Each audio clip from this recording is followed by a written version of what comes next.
Tu sais, souvent, c'est pas ta tête qui le sent en premier, c'est ton corps. Ton corps, il va sentir quand une relation, elle te nourrit plus. Quand ton amour, au lieu d'être fluide, ça devient une question de survie. Tu vas commencer à sentir une tension, le cœur qui serre, le souffle un peu plus court, et puis tu vas te mettre à guetter chaque message, chaque silence, à tout analyser comme si ton équilibre, il allait dépendre de quelqu'un d'autre. Et en fait, ton corps, il est juste en mode alerte. Il va faire son mieux pour pas revivre le manque, pour pas sentir ce vide qu'il a déjà connu. Mais sous cette attente, il y a souvent une peur très ancienne. C'est la peur de manquer d'amour et de sécurité, ou simplement d'une présence stable et rassurante. Alors, sans t'en rendre compte, tu vas te crisper, tu vas te renfermer un peu plus, et ton corps, il va s'épuiser à compenser ce que ton cœur, lui, il reçoit pas. C'est pas un manque d'amour, hein, c'est juste un déséquilibre, et puis c'est un appel à revenir vers toi, à retrouver cette sécurité à l'intérieur de toi plutôt que de la chercher toujours en dehors. Et tu sais quoi, quand tu commences à faire ça, ton corps, il va se relâcher, ta respiration, elle va se libérer, devenir plus fluide, et ton cœur, il va arrêter de mendier un peu ce qu'il peut créer lui-même. Donc ici, tu es sur Libre et Lumineuse, c'est un espace pour t'aider à revenir à toi, à retrouver ton apaisement, et puis à t'aimer sans te perdre. Si tu veux qu'on fasse le chemin ensemble, rejoins-moi. Ciao! Tu trouves que ton mec ou ton mari t'ignore? Alors ma chérie, tu n'es pas assez occupée. Si tu arrives à te rendre compte du fait qu'il t'ignore, c'est que ma chérie, tu n'es pas assez occupée. En fait, le focus que vous mettez sur vos hommes, sur vos maris, remettez-le sur vous. Placez-vous au centre de tout. C'est lui qui est censé s'inquiéter du fait que tu l'ignores. C'est lui qui est censé se demander qu'est-ce que tu fais, où tu es. C'est lui qui est censé se poser 10 000 questions par rapport à votre couple. Pas toi, car c'est toi la femme, c'est toi le prix. C'est à lui de s'inquiéter en fait. C'est à lui de trouver des façons à comment te rendre plus amoureuse de lui en fait. C'est à lui de flipper, de se dire « Oh, peut-être qu'elle peut trouver un meilleur homme que moi. » C'est à lui d'être en flip en fait. C'est pas à toi.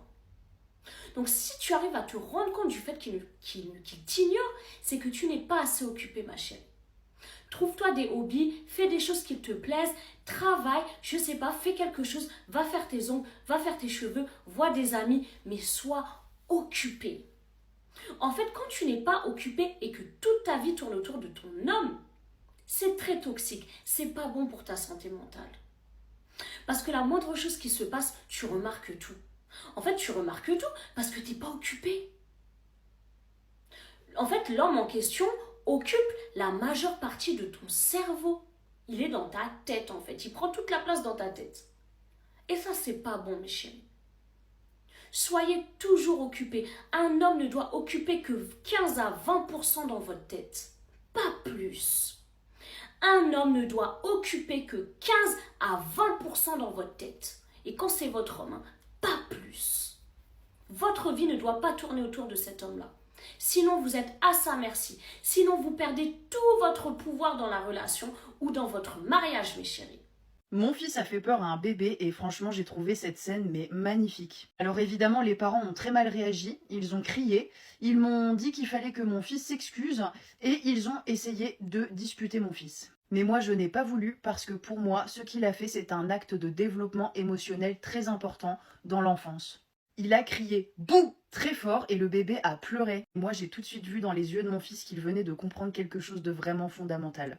Il a le pouvoir sur la peur des autres et je pense qu'il adore ça, j'ai vraiment ressenti ça. C'est très important que les enfants explorent cette dimension. La peur fait partie de la vie et c'est une émotion comme les autres. Et en plus, grâce à ça, le bébé a pu lui aussi se connecter à ses limites émotionnelles et ça c'est vraiment merveilleux. C'est un beau travail collectif finalement.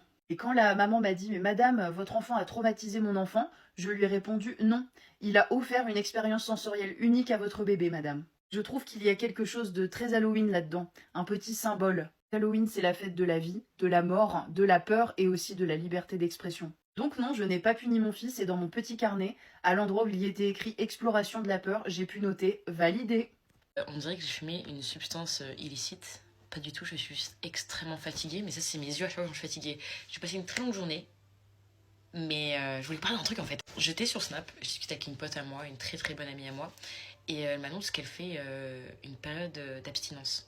Enfin, elle part en abstinence, en gros. Elle ne touche pas un homme, elle décentralise les hommes complètement de sa vie et tout. J'ai fait... Clock it, clock it. Et honnêtement, je vais vous dire un truc, les femmes qui ont le plus d'aura, les femmes qui rayonnent le plus, c'est les femmes qui ont complètement décentralisé les hommes de leur vie. Genre, complètement.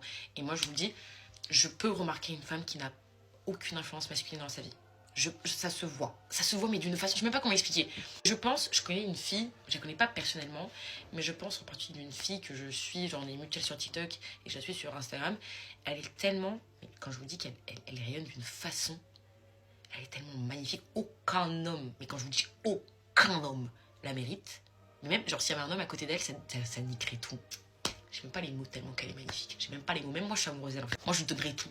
Je vous donnerai tout. Un plateau d'or comme ça, je la ramènerai. Je lui dis, meuf, tout pour toi. Tout pour toi. Quand je vois une photo d'elle sur mon téléphone, j'aboie. Aucun homme la mérite. Tellement qu'elle est magnifique. Genre. Qui la peut? Personne. Vas-y, je l'ai sauté pendant bien 1 minute là, c'est bon. Mais bref, ça se voit, mais je sais pas, Enora. Même quand je vois des femmes, genre, vachement plus âgées, aucun homme qui est dans leur vie, genre, elle rayonne. Après, je dis pas que les hommes, ça nique tout. Je dis pas ça, je dis, je vois très bien des copines à moi qui sont en couple, elles sont épanouies, elles sont archi bien et tout, genre, y a pas de souci. Moi, l'exemple même, en fait, je suis grave épanouie, j'ai un mec dans ma vie, genre, il est pas en train de niquer ma vie, je dis pas ça, genre, pas du tout.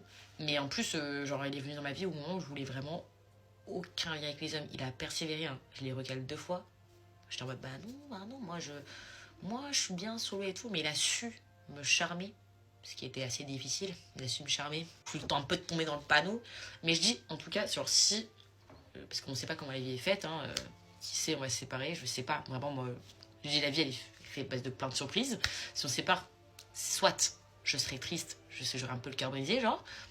Je dis ça parce que ça fait pas si longtemps que je le fréquente. Mais, enfin, ça fait 5 mois quand même. Mais genre, je trouve du bois que non. Voilà. Mais je sais que genre, si on se sépare, pertinemment, je pense sincèrement que moi, c'est bon. Alors, je fais une très longue pause des hommes. Genre, je pense que c'est quand même important d'avoir, surtout en fin de vingtaine, tu te construis. Je pense que c'est quand même important d'avoir quand même un moment, un espace pour toi. Puis plus tard, tu sais, tu pourras être ouverte pour rencontrer quelqu'un, tu vois. Les femmes qui sont les plus épanouies, j'ai remarqué, c'est les femmes qui ont complètement décentralisé les hommes de leur vie. C'est-à-dire que si un homme qui vient dans leur vie, elles s'en battent les couilles, je crois, bon, bah vas-y, soit. Peut-être, peut-être pas. Ou que genre, qui cherchent même pas, genre, qui sont en mode, bah, bélec. Je vous jure, elles ont le plus gros smile sur le visage. Elles sont avec leurs copines. Elles passent du temps qu'avec leurs copines. Elles vivent leur best life. Elles se réveillent le matin. Pas d'acné, pas de boutons, pas de stress, que nenni. Tellement qu'elles sont pas stressées. Homme égale stress. Ça dépend. Mais souvent,